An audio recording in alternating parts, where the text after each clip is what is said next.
Bwana tunaenda pale tunasema hii viti au wengine au kuenda kama hujatoka.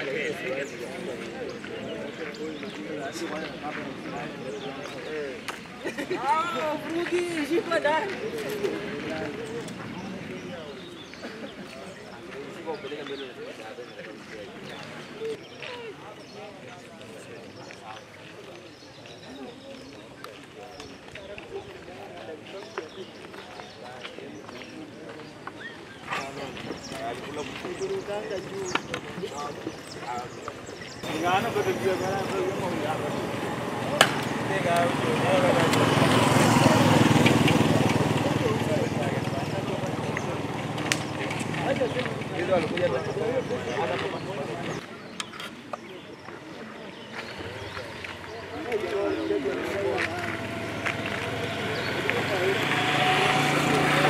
Mojawapo ya tuhuma ni kwamba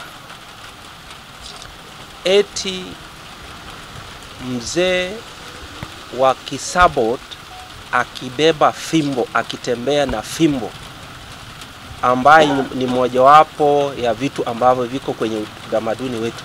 Eti hiyo ni makosa, eti sijui hizo fimbo tumetoa Baringo. Tuhuma za uongo. Haya madai ni madai ya kisiasa, na yule anaziendesha si mwingine bali ni mbunge wa Mount Elgon, Mheshimiwa Kapondi. Amejitenga na shughuli zote za kitamaduni kwa sababu anaamini eti kuna uhusiano kati ya hayo mambo ya kitamaduni na kuwepo kwake kwenye kiti cha ubunge ama siasa uongozini. Sisi tumetofautisha vitu viwili. Ni kweli mimi pia nina interest katika siasa, lakini hiyo haimaanishi kwamba kazi ambayo tumekuwa tukifanya, mikutano miwili tuliyofanya Cheptais, mkutano mmoja tumefanya Masek, eti ilikuwa ni mkutano wa kisiasa ama ni ya kupanga njama ama ni ya kufanya watu wakule kiapo. Huo ni uongo.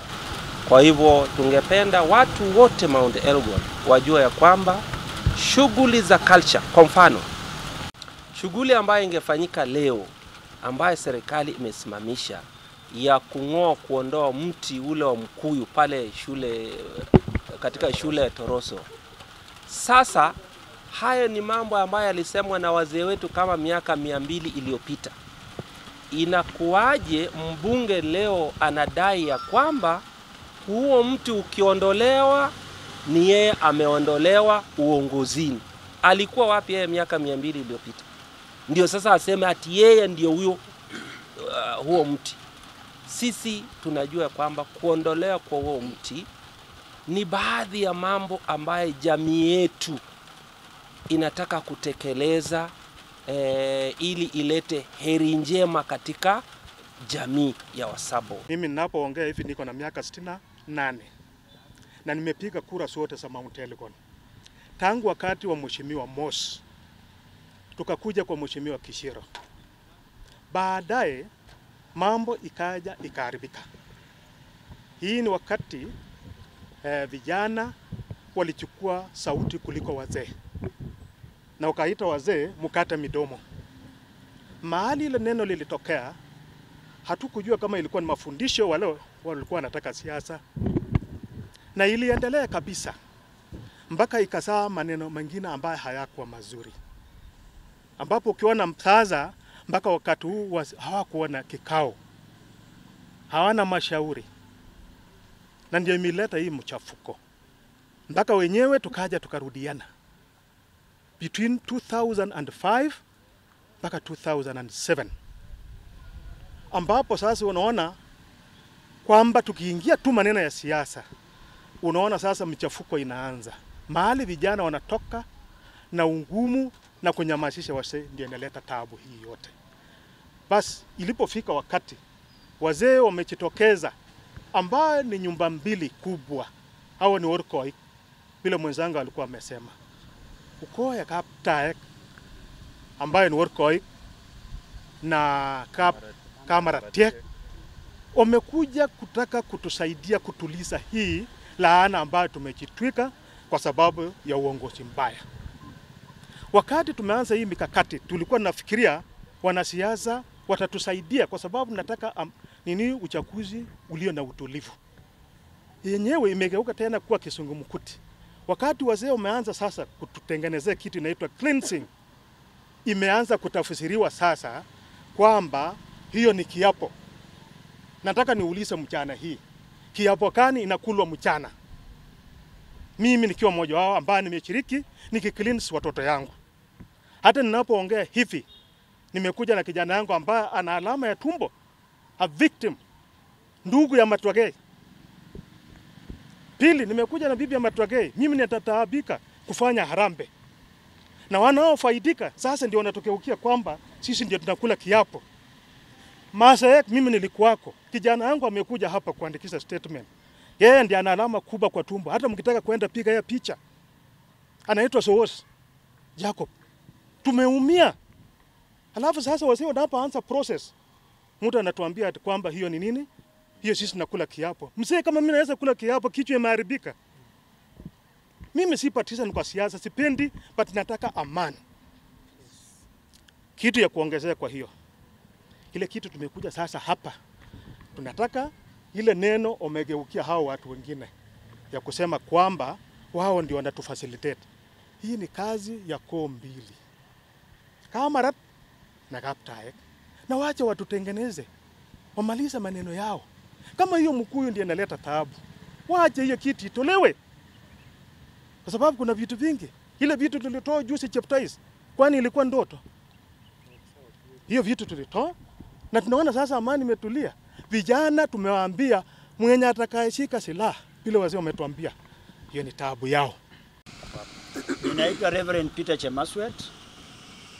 Ni maajabu sana ya kwamba kiongozi kama Honorable Fred Kapondi alete madai ya kwamba wazee wetu pamoja na watu wa Sabot walikuwa napanga njama ya kivita. Juzi tu tumekuwa na Waturukana waliokusanyana kule Lodwa. Wengi walitoka nchi ya Karamoja, wengine walitoka Taposa sehemu za South Sudan, wengine walitoka Ethiopia, na hata Wateso wa hapa chini walienda na wakaenda kutekeleza mila na desturi yao. Kwa hivyo mila na desturi ni kitu ambacho Mungu amempa kila kabila, na hiyo ndio msingi na ni I can say in English pillar ya kabila yeyote ile. Juzi wa Masai wameitana wakaenda Kajiado, wakatoka Laikipia, wakatoka Samburu, watu wa Iljams kutoka Baringo walikuwepo, wengi wakatoka sehemu za Kajiado na wengine walitoka Tanzania. Wakafanya mila yao, wakaimba kila kitu, hakuna kiongozi aliyewapinga.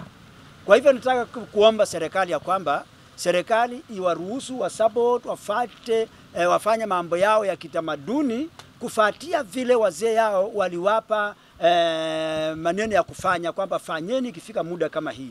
Kwa hiyo wanafanya mambo haya si kwa sababu ya kwamba kuna kiapo. Mwenye anasema ya kwamba fimbo ambazo tumekuwa naye ya kwamba ilitoka Baringo, hiyo ni uongo. Hizo fimbo mimi nilitoa hapo Chabareria wakati ya soko. Ukienda kule unakuta. Hiyo sisi tunaita sitiondet, wengine naita siteo, Wabukusu naita sitati. Hiyo ni unatembea nayo, hiyo si ya uchawi. Na iwapo mtu anasema kwamba ni ya uchawi, yeye mwenyewe ni mchawi na anaogopa kwa sababu anajua kwamba yeye hutumia fimbo kufanya urogi na masingaombwe. Sisi hatufanyi mambo kama haya. Kwa ile mambo ile ninaona hiyo, nilikuwa naambiwa na nyanya kitambo kidogo. Nikaambiwa kuna vitu vilikuwa vimewekwa na malaiboni, hiyo ndio inaleta shida Mlima Elgon. Na mlima yetu hata mimi nilipoteza mume kwa hiyo njia ya laana. na vile niliona hii wazee wanakuja kufanya hii maneno, mimi naye huwa nafuatilia niende, kwa sababu mzee wangu alikufa kwa sababu ya hii laana. Labda hii watengeneze laana isigusa watoto wetu. Sijaona mambo na vita, sijaona mambo ya kusema ati iko siasa ndani. Ni mambo tu ya peace. Ila wazee wanatakana watengeneze na tusiuane tena Mlima Elgon. Hiyo mambo ya 07 simuliwana Wasabot wenyewe waliuana. Hii ya 2017 si Wasabot wenyewe waliuana.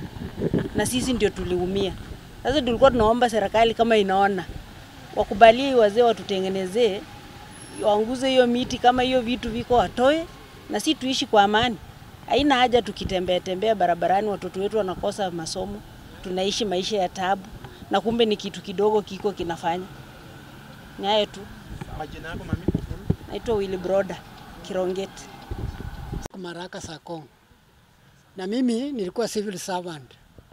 Na tangu niretire nilikuwa sijapata wazee ambao wanaleta amani kitamaduni ambayo saa hii wako wanafanya. Na cleansing hiyo ni vitu ambayo iliwekwa more than 200 years back. Iliwekwa na watu wetu wa ukoo wa hiyo nini wametajwa ila mwenzangu kama Ratiek na Kaptaek. Na hizo vitu saa hii isipotolewa na waambia si Mount Elgon peke yake, Kenya mzima italipuka. Kuna Mkuyu ambaye hata stima waliweka post karibu na hiyo. Kukata tu branch hivi kulikuja mvua na iliripua hiyo miti, hata haikuonekana, mpaka wenyewe wakaogopa akasema tukaribii hii miti. Na hata saa hii mwenye ameweka siasa ni mtu mheshimiwa ambaye sisi tunamheshimu. Hangeweka hiyo maneno ingine ambayo tunapata saa hii. Mimi mwenyewe nilishuhudia siasa ya 63, 68, 92 mpaka 2009.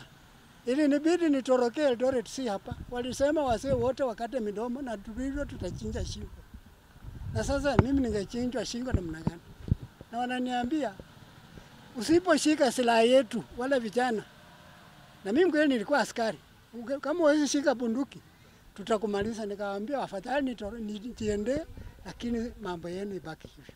So kwa saa hii wale koo mbili wanatusaidia waleta amani kwa kutoa vitu ambayo iliweka more than 200 years back. Na hiyo si ati kitu inafichwa. Wakati inatolewa watu wote wanaona na macho yao. Kasema nitakuja hapa leo. Na hawa wazee pia walipopata habari wenyewe wamejileta kwa hiari. Na wakasema ikiwa hiyo kazi ambayo wamekuwa wakifanya ndio inasemekana ni haramu, wako tayari waje mbele ya wakuu wa usalama na wajielezee. So we are not under arrest, we were not under arrest, and so hatujaachilia kwa bondi ama nini, hapana. Tumeweka taarifa. Tukiambiwa turudi kesho, tutarudi. Tukiambiwa turudi Jumapili, tutarudi. Kwa sababu haja yetu kubwa pia ni mambo mawili. Usalama Mount Elgon na kwamba jamii yetu ifurahie tamaduni yake kama wengine. Serikali isiharamishe utamaduni wa Kisabot. Tunaomba serikali, katika mikutano ambayo tumekuwa nayo Cheptais, tulikuwa na wawakilishi kutoka vitengo vya usalama. Mpaka na OCPD alikuwa kwenye huo mkutano. Ile nyama tulikula pale, tulikula na yeye. Inakuaje leo hiyo ni kiapo? Kwani alikula kiapo na sisi? Kwa hivyo tunaomba serikali watusikize. Sisi tunaheshimu sheria. Chochote ambacho tunatenda hawa wazee wa Kisabot si kinyume na sheria. Wanaenda kwenye ofisi serikali, wanaomba kwamba tunataka kufanya mkutano siku fulani, wanaruhusiwa. Alafu baadaye wanafanya mkutano wao, wanaomba kuwepo usalama. Hiyo inawezaje kuharamishwa? Ama ni Wasabot ndio hawana haki ya kufurahia utamaduni wao? Kwa hivyo hilo ndio ombi, na bado tunarejelea kuomba ya kwamba serikali iruhusu jamii ya Wasabot kuondoa huo mti mkuyu ambao uko Toroso, kwa sababu ni mojawapo ya vitu ambaye tunaamini sisi Wasabot ya kwamba ilisemwa na wazee wetu kama miaka 200 iliyopita.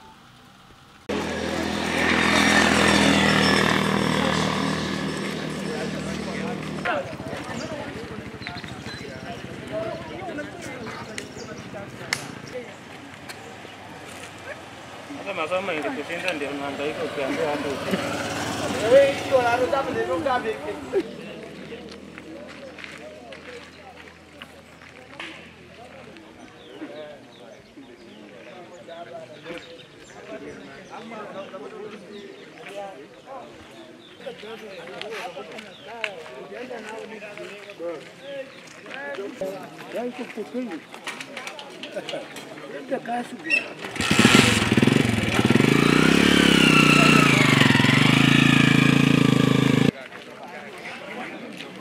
rekoda za bandu basakhulu karibwana.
Tinggal cuma